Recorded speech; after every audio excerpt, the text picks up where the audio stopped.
नमस्कार मंडळी, अलिबाग सफर या यूट्यूब चॅनलमध्ये आपल्या सर्वांचं स्वागत आहे।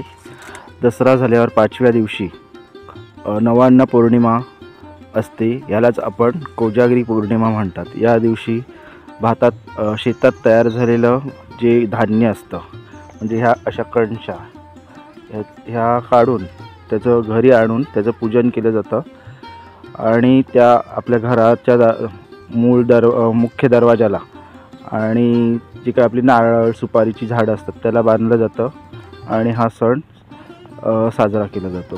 आता ह्यातल्या थोड्याफार कणशा काढून घेतोय, ज्या तयार आहेत, एवढ्या पण खास तयार झालेल्या नाही आहेत, थोड्या थोड्या काढून घेतोय आणि घरी नेऊन त्याच्या जुड्या गोंड्याचं फूल बांधून जुडी तयार करायची आणि ती सर्वकडे नारळ सुपारीच्या झाडांना बांधणार। पारंपरिक पद्धत जी पूर्वीपासून आपले पूर्वज जे करत आलेले आहेत त्या पद्धतीने हे पूजन केलं जातं सर्वकडे।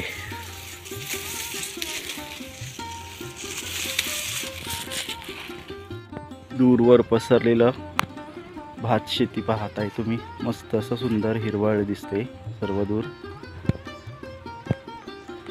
चला तर मग आपण घरी जाऊया आणि ह्या कणशांचं जुड्या बांधून पूजन करून मग सगळीकडे बांधूया।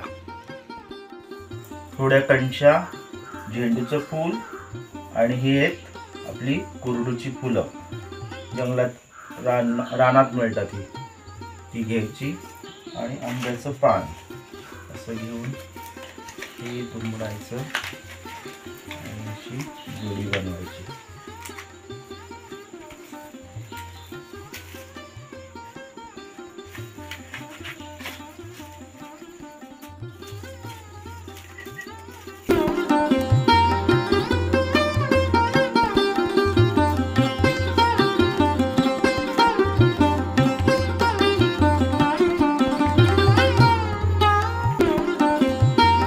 सुंदर अशी आपली जोडी तयार झाली। अशा पद्धतीने मी बाकीच्या याच्या पण आता सगळ्या जोड्या करून घेतोय। वक्रतुंड महाकाय सूर्यकोटी समप्रभ निर्विघ्नं कुरु सर्वकार्येषु सर्वदा ओम गणपते नमः।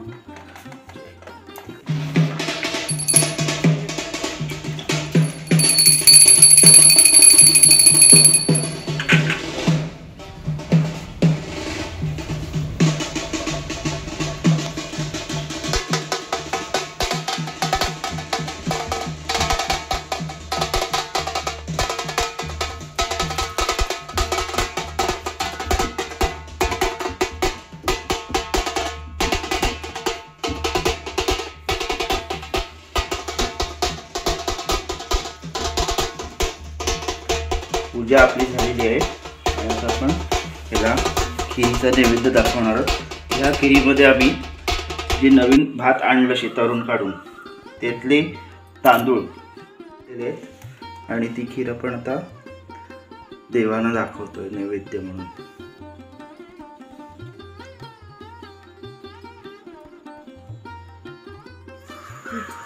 हे बघा, मी तोरण करून घेतलेलं आहे असं, आणि हे आपण आता दरवाजाला बांधून